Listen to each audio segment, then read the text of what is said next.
East River. We was up on across from Maranatha, the Church of the Nazarene. Remember, it used to be a flat roof. We went up there to help East River, and Princeton went out there. In those days, Princeton and Bluefield wouldn't come out of the city limits, but they come that far just a little bit. Some of you shaking your head, you know. As soon as Oakvale and Athens and some of us arrived on scene, they left. It's a big difference in today because Bluefield assists Blue Whale, Princeton, Green Valley. They're working together as a unit, and they take care of each other, and that's the way it should be, even though they're paid and all. A big difference. But I went up on that roof in that old 51 Chevrolet, and they give me a hose, and then East River give me a hose. Our pump went down. And I was standing up there with two hoses in my hand, and Ronnie Rumley, Poochie Skeens, and Jimmy Oxley. One of you throwed that power of 200-pound pressure on that hose, and you may have done it intentionally, okay, to get rid of me. And I just about come off of that roof. Remember that? Yeah, Barcella said that he come home and told you about got me, didn't he? But he did. It scared me to death. I didn't know what was going on. Just a young 24-year-old kid up there that probably never fought a fire in my life. And but the Lord was looking out after me, and I'm still here today. Keep getting Jace Parker.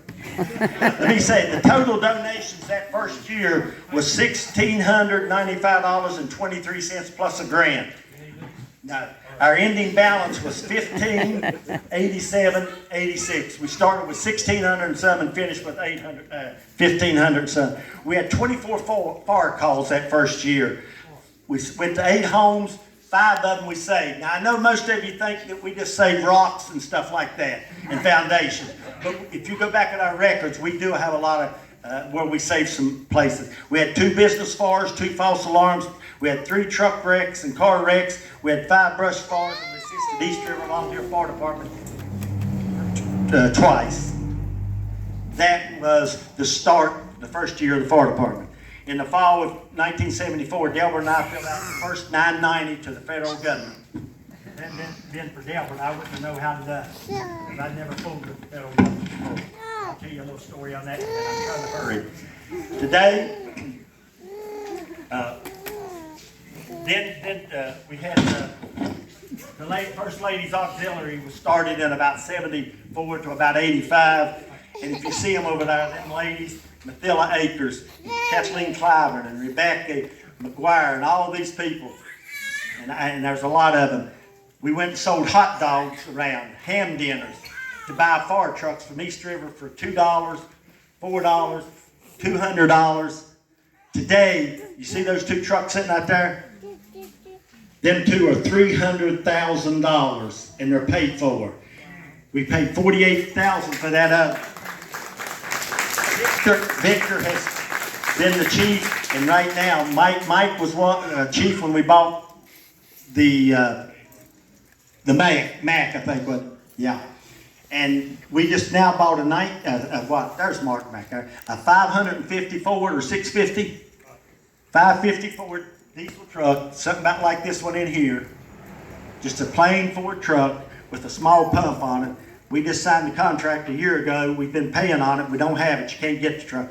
We get $253,000 for a small truck like that one. You can't do hot dogs and hot dog sales and ham dinners anymore. You have to have what we call far fee. I pay $36 a year, and I'm going to preach what it is. I think that's the best money that Mercer County has ever spent of your taxpayers. Because I tell you, you can't buy. We told Victor to get a new quote. These new quotes, he come to the board meeting in July and said, Mossy, and I told the board, they're between $550,000 and $750,000. You can't sell enough hot dogs to buy those, folks. Our insurance bill is $20,000 a year. That's preaching the choir. I may be preaching the wrong one, but you're all taxpayers. One far top of the hill up here, a truck of explosives hit the Fanes, and Ed Davis's mother was in the back of that car.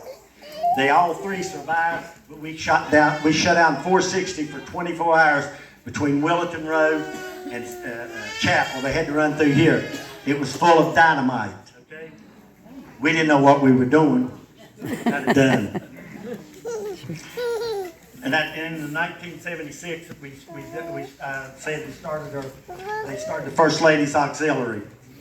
Today, out of those 20 people, and their names are over here in pictures if you want to look, there's 4 that's left. One of them is Carolyn Clyburn. The other one is Sandy Bowling Witt. The other one is Sid Fulcher Sibley, and the other one is Brenda Neely Comer. And they would sell hot dogs and all, and we used to go to the Freedom Carnival at Ched's and sell hot dogs, didn't we, Poochie? And the Rutan done the Pepsi room toss. We done it for 5 or 6 years in a row, and we could make about $2,000 setting up our 3 or 4 days for the 4th of July. Those days are a long way gone. January the 3rd, 1976, the home of Kenneth and Judy Cecil, where Dreamer lives right now. It fire destroyed their home. We had that old tank that we get, a truck that we give East River Volunteer Fire Department, $1 for an old truck, and it didn't have no doors. It was 3 below zero, and I drove that truck up with Randall Harry, the first junior fireman that we had, and I wish he was here today. And when we got up there, we were froze. We never got water. Remember Poochie and all, we never got water to the house with that old truck and all. Everything was froze up. Another time that truck, I met Wayne Witt here. We took that truck to Elgood for a fire, and I can't remember where we went. And it was vacuum wipers, you know that. If you was going up a hill, they never wiped. Right, JC? You're old enough to know that. You and Honaker and a bunch of you. As we was going to blow my house up through there, I stood out on the running board and done this to the windshield wipers so Wayne Witt could see the drive. It was snowing so bad. So we've come a long way, folks. We have come a long way.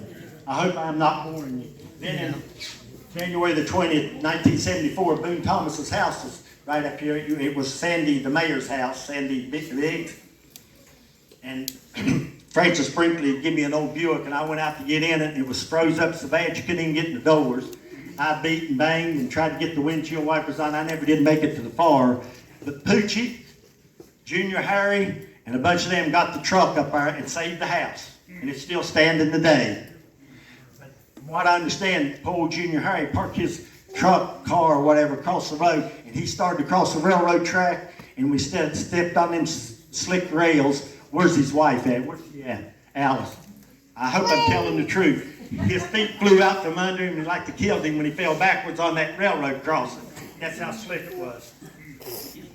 Then we went to the Phillies tank one time for a fire, and I think that's where Leonard went through the sewer, a septic system, and he was standing in about that deep, but we cleaned him and sprayed him with water and cleaned him up. Then they started bingo in the Rutan building in about 74, 75, and they run it, Poochie and them run it for about 5 or 10 years, didn't you, Poochie? Yeah, and they made pretty good money. Them and the Ladies Auxiliary were the ones that really helped us out. They'd write a check for $2,000 or whatever it was when we tried to buy a new truck. In those days, it was tough. In 1983, we applied for $10,000 from Mercer County. Ray Bragg was president, and he gave it to us. They did the commissioners with the understanding that we do all the labor. We got pictures of we had a meeting over here, and everybody, he hauled around about 50 men, 20, 40, whatever it was. And finally, Honaker got up the courage and said, if we're going to build this building, let's shut up and let's go work on the building. Like Pete Neely and Bill Fulcher and Ronnie Fulcher, and I can't remember all. They jumped in and they built that stall that was on here for nothing. And the county commission paid for all the material. In mid-80s, I think that's when we started the junior program, Junior Firefighters. And to this day, I can say that Oakvale had the best junior firefighters in Mercer County, because we had Donnie White, we had Glenn Sutton, we had Steve Brulls, we had Terry Smith. Who's the others that went out and went on to further? And Dwight, yeah. You was one. Let me tell you a little story on Dwight. I wrote it, I seen it in my notes here, reading through it the other day, that I took it to the board of directors. Could we give Dwight McGuire, he was 16, 17 years old, we voted to give him a key to the fire station so when he come from the school, he could open up the doors. Amen? You remember that? Brush fire in Pigeon Creek. WVVA put it on there, and there were so many people up there like to burn the place down.